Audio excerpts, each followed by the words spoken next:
ನಮ್ಮ ಶಾಸಕರಿಗೆ ಬಿಜೆಪಿ 200-300 ಕೋಟಿ ಕೊಡೋಕೆ ರೆಡಿ ಇದೆ.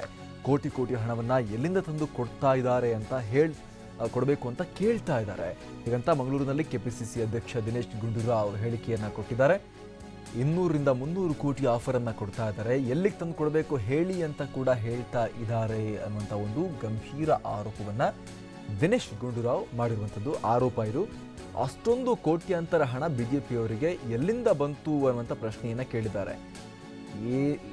ಒಬ್ಬ ಶಾಸಕರಿಗೆ 200-300 ಕೋಟಿ ಅಂತ ದಿನೇಶ್ ಗುಂಡೂರಾವ್ ಹೇಳ್ತಾ ಇರುವಂಥದ್ದು ನಿಜಕ್ಕೂ ಕೂಡ ಈ ನಂಬರ್ ಭಾಳ ಆಶ್ಚರ್ಯದ ನಂಬರ್ ಇದು. ಯಾಕಂದರೆ 10 ಜನ ಶಾಸಕರನ್ನು ಕರಿಬೇಕು ಅಂತ ಹೇಳಿದ್ರೆ ಒಬ್ಬರಿಗೆ 300 ಕೋಟಿ ಅಂತ ಹೇಳಿದ್ರೆ 10 ಶಾಸಕರಿಗೆ ಅಲ್ಲಿ 3,000 ಕೋಟಿ ಆಗುತ್ತೆ. ಇದಾಗದು ಹೋಗೋದು ಮಾತು ಹೌದಾ? ದಿನೇಶ್ ಗುಂಡೂರಾವ್ ಅವರು ಯಾವ ಆಧಾರದ ಮೇಲೆ ಇದನ್ನು ಹೇಳ್ತಿದ್ದಾರೆ ಕೂಡ ಇಲ್ಲಿ ನೋಡಬೇಕಾಗತ್ತೆ.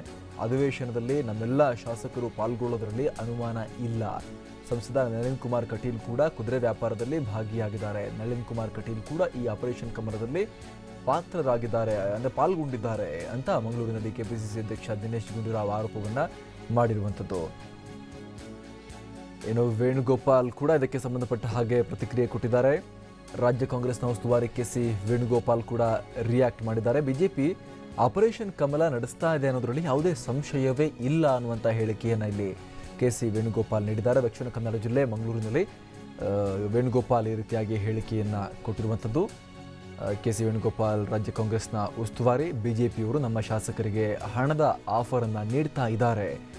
ಅವರಿಗೆ ಅಧಿಕಾರವಿಲ್ಲದೆ ಸಂಪೂರ್ಣವಾಗಿ ಹತಾಶೆ ಆಗಿದೆ.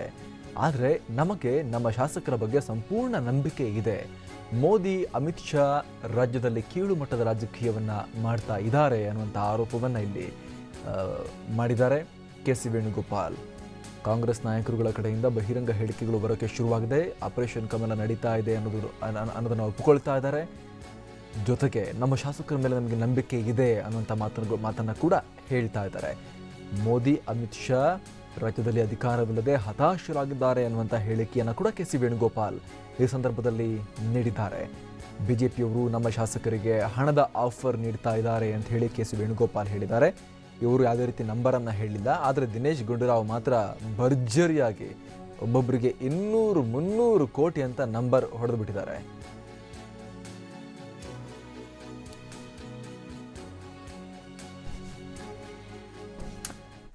ಮಂಗಳೂರಲ್ಲಿ ಮಾತನಾಡ್ತಾ ಇದ್ದಾಗ ದಿನೇಶ್ ಗುಂಡೂರಾವ್ ಮತ್ತು ಕೆಸಿ ವೇಣುಗೋಪಾಲ್ ಈ ರೀತಿಯಾಗಿ ಹೇಳಿಕೆಯನ್ನು ಕೊಟ್ಟಿರುವಂಥದ್ದು. ಬನ್ನಿ ಇಬ್ಬರ ಸ್ಟೇಟ್ಮೆಂಟ್ ನೋಡ್ಕೊಂಡು ಬರೋಣ.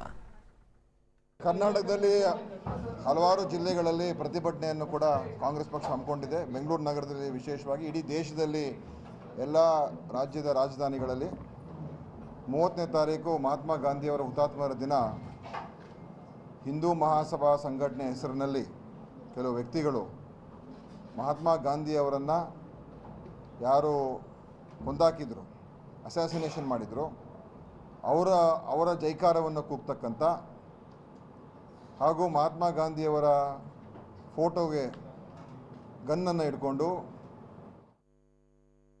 BJP is doing Operation Kamala.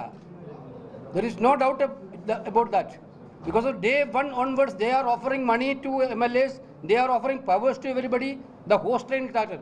When the Yediyurappa government took power, and then confidence motion was there for him, and that day we already published that audio clippings, tapes, what this Yediyurappa is talking to our MLAs, what he is offering.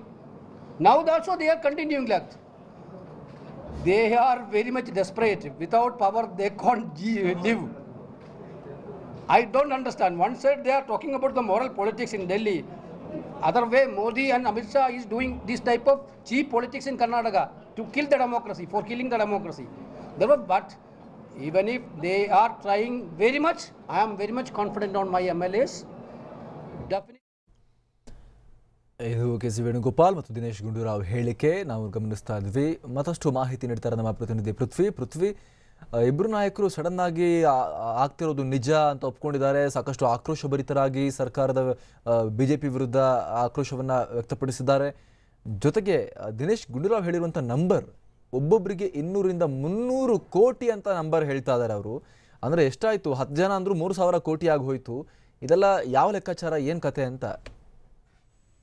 Amar Prasad, ಏನು ಬಿಜೆಪಿಯವರು operation ಕಮಲವನ್ನ ನಾವು ಮಾಡ್ತಾ ಇಲ್ಲ, ಸರ್ಕಾರ ಏನಾದ್ರೂ ಬಿದ್ದರೆ ಅವರಾಗೆ ಸರ್ಕಾರ ಪತನ ಆದ್ರೆ ನಾವು ಸುಮ್ನೆ ಕೂರೋದಿಲ್ಲ, ನಾವು ಸರ್ಕಾರ ರಚನೆ ಮಾಡ್ತೀವಿ ಅಂತ ಪದೇ ಪದೇ ಹೇಳ್ತಾ ಇದೆ. ಸೊ ಇದನ್ನ ಇಲ್ಲಿ ಇಬ್ರು ನಾಯಕರು ಅಲ್ಲಗಳೆದಿರೋಂಥದ್ದು. ಅದರಲ್ಲಿ ರಾಜ್ಯ ಉಸ್ತುವಾರಿ ಕೆ.ಸಿ. ವೇಣುಗೋಪಾಲ್ ಅವ್ರು ಹೇಳ್ತಾ ಅವರ ಏರು ಧ್ವನಿಯಲ್ಲೇ ಕೇಳ್ಬೋದು. ಅಂದ್ರೆ ಅವರು ಆಪರೇಷನ್ ಕಮಲವನ್ನ ಮಾಡ್ತಾ ಇದ್ದಾರೆ, ಸೊ ಅದು ಯಾವುದೇ ರೀತಿ ಅದನ್ನ ಅಲ್ಲಗಳೆಯುವಂತಿಲ್ಲ ಅಂತ ಹೇಳಿ ಅವರು ಹೇಳಿರೋಂಥದ್ದು. ಮತ್ತೆ ಒಂದು ಹೆಜ್ಜೆ ಮುಂದೆ ಹೋಗಿ ದಿನೇಶ್ ಗುಂಡೂರಾವ್ ಹೇಳಿರೋಂಥದ್ದು, ಅಂದ್ರೆ ಅವರು ಹಣವನ್ನ ಅಂದ್ರೆ ಬೇಕಾಬಿಟ್ಟಿ ಹಣವನ್ನ ಆಫರ್ ಮಾಡ್ತಾ ಇದಾರೆ, ಓಪನ್ ಆಫರ್ ಅನ್ನ ಮಾಡ್ತಾ ಇದಾರೆ ಅಂತ ಅವ್ರು ಹೇಳ್ತಾ ಇದಾರೆ. ಅಂದ್ರೆ ಅವರು ಇಲ್ಲಿ ನಂಬರ್ಸ್ ಅನ್ನು ಕೂಡ ಹೇಳಿರೋಂಥದ್ದು. ಅಂದ್ರೆ ಅವರು ಒಬ್ಬೊಬ್ಬರಿಗೆ 300 ಕೋಟಿ ಅಂತಾನೋ ಅಥವಾ ಎಲ್ಲ ಸೇರಿ 300 ಕೋಟಿ ಅಂತ ಹೇಳಿದ್ರು, ಆದ್ರೆ ಕೋಟಿಗಳ ಲೆಕ್ಕದಲ್ಲಿ ಇಲ್ಲಿ ಹಣವನ್ನ ಹರಿದಾಡಿಸ್ತಾ ಇದ್ದಾರೆ, ಆಪರೇಷನ್ ಕಮಲಕ್ಕಾಗಿ ಹಣದ ಹೊಳೆಯನ್ನೇ ಹರಿಸ್ತಾ ಇದ್ದಾರೆ ಅಂತ ಅವರು ಹೇಳಿರೋಂಥದ್ದು. ಮತ್ತೆ ಅವರು ಮಾತನಾಡ್ತಾ ಹೇಳಿರೋಂಥದ್ದು ಏನಂತ ಹೇಳಿದ್ರೆ, ಅಂದ್ರೆ ಹೋಮ್ ಡೆಲಿವರಿಯನ್ನ ಮಾಡ್ತಾ ಇದ್ದಾರೆ ಅಂತ ಕೂಡ ಅವರು ಒಂದು ಪದವನ್ನ ಬಳಕೆ ಮಾಡಿದ್ದಾರೆ. ಅಂದ್ರೆ ಹಣವನ್ನ ಅವರು ಬಂದು ತಗೊಂಡು ಹೋಗ್ಬೇಕಾಗಿಲ್ಲ, ಬಿಜೆಪಿಯವರು ಕಾಂಗ್ರೆಸ್ ಅವರು ಬಂದು ತಗೊಂಡು ಹೋಗ್ಬೇಕಾಗಿಲ್ಲ, ಬಿಜೆಪಿ ಅವರೇ ಮನೆಗೆ ತಂದು ಹಣವನ್ನ ಕೊಡ್ತೀವಿ, ಹೋಮ್ ಡೆಲಿವರಿ ಕೊಡ್ತೀವಿ ಅನ್ನೋ ಮಾತುಗಳನ್ನ ಕೂಡ ಹೇಳಿದ್ದಾರೆ. ಅದು ನಮ್ಮ ಶಾಸಕರ ಬಳಿ ಎಲ್ಲರ ಹತ್ರ ರೆಕಾರ್ಡಿಂಗ್ ಕೂಡ ಇದೆ ಅಂತ ಅವರು ಹೇಳಿರೋಂಥದ್ದು. ಅಂದ್ರೆ ಇಲ್ಲಿ ಆಪರೇಷನ್ ಕಮಲ ಮಾಡುವಂತಹ ಸಂದರ್ಭದಲ್ಲಿ ಯಾವ ರೀತಿ ಹಣವನ್ನ ಹರಿಸ್ತಾ ಇದ್ದಾರೆ ಅನ್ನೋದನ್ನ ಇಲ್ಲಿ ನಂಬರ್ಸ್ ಗಳ ಮೂಲಕ ಇವರು ಹೇಳಿರೋಂಥದ್ದು. ಮತ್ತೆ ಏನು 7 ಸ್ಟಾರ್ ಹೋಟೆಲ್ ನಲ್ಲಿ ಇವರು ಬಿಜೆಪಿ ಅವರು ತಮ್ಮ ಶಾಸಕರನ್ನ ಇಟ್ಕೊಳ್ತಾರೆ. ಸೊ ಇದಕ್ಕೆಲ್ಲ ಹಣ ಬಿಜೆಪಿ ಅವರು ಇಷ್ಟು ಹಣವನ್ನ ಖರ್ಚು ಮಾಡ್ಲಿಕ್ಕೆ ಬಿಜೆಪಿಯವರ ಬಳಿ ಹಣ ಎಲ್ಲಿಂದ ಬಂತು ಅಂತ ಕೂಡ ದಿನೇಶ್ ಗುಂಡೂರಾವ್ ಒಂದು ಪ್ರಶ್ನೆಯನ್ನ ಮಾಡಿದ್ದಾರೆ. ಸದ್ಯಕ್ಕೆ ಇಲ್ಲಿ ಉಭಯ ನಾಯಕರುಗಳ ಏನು ಇಬ್ರು ಕೂಡ ಇಲ್ಲಿಗೆ ಬಂದು ಈ ರೀತಿ ಒಂದು ಬಿಜೆಪಿಯ ವಿರುದ್ಧ, ಅದು ಪರ್ಟಿಕ್ಯುಲರ್ ಆಗಿ ಆಪರೇಷನ್ ಕಮಲದ ವಿರುದ್ಧ ಈ ರೀತಿ ಒಂದು ಬ್ಯಾಟಿಂಗ್ ಮಾಡಿರೋಂಥದ್ದು. ಸೊ ಇದೆಲ್ಲವನ್ನು ನೋಡ್ತಾ ಇದ್ರೆ ಬಿಜೆಪಿ ಅವರು ಸೈಲೆಂಟ್ ಆಗಿ ಆಪರೇಷನ್ ಕಮಲವನ್ನ ಯಾವ ಮಟ್ಟಿಗೆ ಮುಂದುವರೆಸಿರ್ಬೋದು ಅನ್ನೋ ಒಂದು ಮುನ್ಸೂಚನೆ ಸಿಗುವಂತಹ ಲಕ್ಷಣ ಕಾಣ್ತಾ ಇದೆ. ಯಾಕಂತ ಹೇಳಿದ್ರೆ ಇವರು ಬಿಜೆಪಿ ಅವರು ಅಧಿಕಾರದ ಹತಾಶೆಯಿಂದ ಈ ರೀತಿ ಮಾಡ್ತಾ ಇದ್ದಾರೆ ಅಂತ ಹೇಳಿ ಇವರು ಎಲ್ಲೋ ಒಂದು ಕಡೆ ಅವರ ಆಪರೇಷನ್ ಕಮಲ ಮಾಡ್ತಾ ಇರುವಂತಹ ಒಂದು ಹತಾಶೆ ಇವರಲ್ಲೂ ಮೂಡಿದೆ ಅಂತ ಹೇಳ್ಬೋದು. ಯಾಕಂತ ಹೇಳಿದ್ರೆ ತಮ್ಮ ಶಾಸಕರುಗಳನ್ನ ಹಿಡಿದಿಟ್ಕೊಳ್ಳಿಕ್ಕೆ ಎಷ್ಟು ಕಷ್ಟಪಡ್ತಾ ಇದೆ ಮೈತ್ರಿ ಸರ್ಕಾರ ಅನ್ನೋದು ಕೂಡ ಇವರ ಮಾತುಗಳಲ್ಲಿ ಕೇಳಿ ಬರ್ತಾ ಇದೆ. ಸೊ ಇಷ್ಟೆಲ್ಲ ಹೇಳಿಕೆಯನ್ನ ಹೇಳುವಾಗ ಅಂದ್ರೆ ಆಪರೇಷನ್ ಕಮಲ ಯಾವ ಮಟ್ಟಿಗೆ ನಡೀತಾ ಇದೆ ಅನ್ನೋದನ್ನು ಕೂಡ ನಾವು ಊಹೆಯನ್ನ ಮಾಡ್ಕೊಳ್ಬಹುದು. ಸದ್ಯಕ್ಕೆ ರಾಜ್ಯ ಕಾಂಗ್ರೆಸ್ ಉಸ್ತುವಾರಿ ಏನು ವೇಣುಗೋಪಾಲ್ ಅವರು ಕೂಡ ಅದನ್ನ ಹೇಳಿರ, ಅಂದ್ರೆ ಮುಂದುವರೆಸ್ತಾ ಹೇಳಿರೋಂಥದ್ದು, ಯಾವುದೇ ರೀತಿ ಶಾಸಕರುಗಳು ನಾವು ಬಿಜೆಪಿಯವರ ಪಾಲಿಗೆ ಆಗೋದಿಲ್ಲ, ಎಲ್ಲಾ ಶಾಸಕರುಗಳ ಮೇಲೆ ನಮಗೆ ನಂಬಿಕೆ ಇದೆ. ಸೊ ಸುಭದ್ರ ಸರ್ಕಾರ ಅಂದ್ರೆ ಮೈತ್ರಿ ಸರ್ಕಾರ ಇನ್ನೂ ಏನು ಕಂಪ್ಲೀಟ್ 5 ವರ್ಷಗಳ ಕಾಲ ಮುಂದುವರೆಸ್ತೀವಿ, ಯಾವುದೇ ರೀತಿ ತೊಂದರೆ ಆಗೋದಿಲ್ಲ ಅಂತ ಹೇಳಿದ್ದಾರೆ ಅಮರ್ ಪ್ರಸಾದ್.